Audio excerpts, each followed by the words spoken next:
On Saturday, January 21st, 2017, 500,000 people or more descended on Washington, D.C. In Los Angeles, California, between 750,000 and 1 million people convened.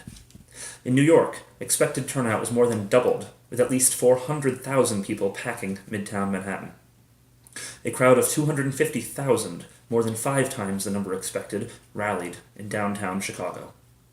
D.C., L.A., New York, Chicago. These 4 cities alone saw an estimated 2.5 million people gathering in the streets. And that's only the beginning. 100,000 in Oakland, 100,000 in Denver, 100,000 in San Francisco, 100,000 in Portland, 150,000 in Boston, 175,000 in Seattle. 408 marches in cities across all 50 states and Puerto Rico. By the hundreds, the thousands, the tens of thousands, the hundreds of thousands, they came and they marched in what were the largest political demonstrations in this country since Vietnam, and which may prove to be the largest single-day demonstration in United States history. But wait, there's more. Copenhagen, 5,000. Paris, 7,000. Sydney, 10,000. Toronto, 50,000. London, 100,000. 30 people in Antarctica. 673 marches worldwide drew, according to some estimates, up to 5 million people, at least 3.2 million in this country.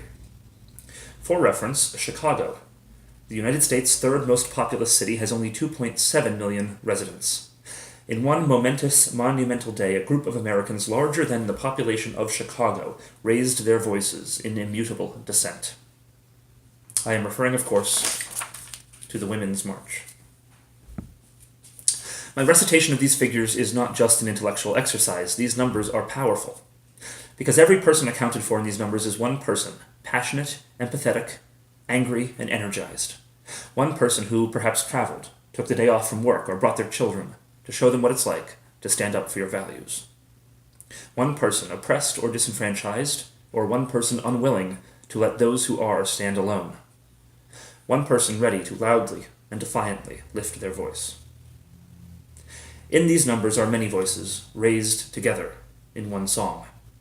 In these numbers, there is strength. On Capitol Hill and along the National Mall, an assembly more than 3 times the size of the crowd for the presidential inauguration converged in waves of pink, so congesting the planned march route that for a time nobody could move. The same thing occurred in Manhattan, where the march stretched over 15 blocks, overwhelming 2nd Avenue, 5th Avenue, Park Avenue, Lexington, 42nd, Grand Central, and more. Quote, "A sea of humanity," is how Captain Andrew Neiman of the Los Angeles Police Department described the demonstrations there. In LA, as in DC, as in New York, as in Chicago, turnout made planned march routes impassable, with crowds spilling in all directions as far as the eye could see. No one was arrested in LA. No one was arrested in D.C. No one was arrested in Chicago. No one was arrested in New York. No one was arrested in Seattle. No one was arrested in Austin. To quote a phrase chanted across the country on Saturday, this is what democracy looks like. This moment does not come nor pass without need for examination and dialogue. As many have noted, peaceful demonstrations are too often welcomed less readily by police when the participants are less predominantly white.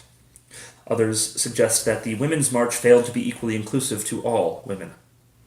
Some wonder what the march accomplished. This event contained privilege, and this must and will be discussed. During the organizational process for the Women's March, fault lines in feminism were aired, and questions raised about the scope of the march's inclusivity. This conversation as well must and will go on.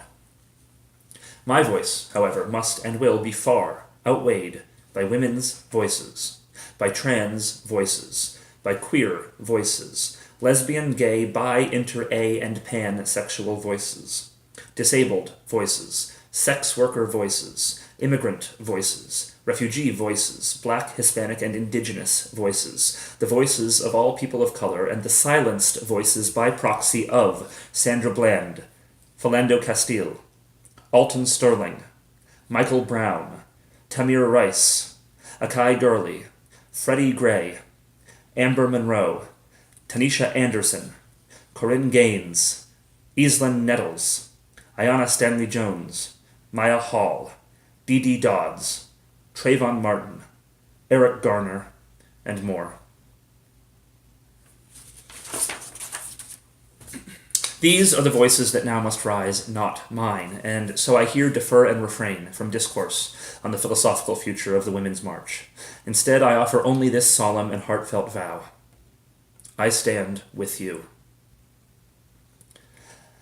The Women's March was an awe-inspiring affirmation of passion, resolve, and fortitude, love, strength, and solidarity, and we must now ensure that it is only the beginning. Next comes the work of maintaining and marshalling again. In these numbers, we must stand with Planned Parenthood, for women's rights are human rights, and we will not go back. In these numbers, we must march with Black Lives Matter, for an America which systematically oppresses must no longer be acceptable to the unoppressed. In these numbers, we must fight alongside the LGBTQIA-PK community, for civil liberties must be unalienable in this country. In these numbers, we must welcome immigrants and refugees, for we are quite simply not who we say we are as Americans if we do not. In these numbers, we must defend the environment, for our other victories will be hollower and perhaps shorter-lived if we do not. In these numbers, we must guard the integrity of fact against those who would erode it. In these numbers, we must seek to drive forth hatred, fear, division, and oppression whenever and wherever we find them, be it in the halls of power or the secret corners of our hearts. In these numbers, we must also strive to meet contention with debate and not dismissal, remaining eager when possible to inform and be informed, and to discover common ground. In these numbers, we must organize, educate, and be educated, and in these numbers, we must vote. With this passion, from this moment, in these numbers we must march. For equality, for liberty, for justice, for all. Many voices, one song. Be strong.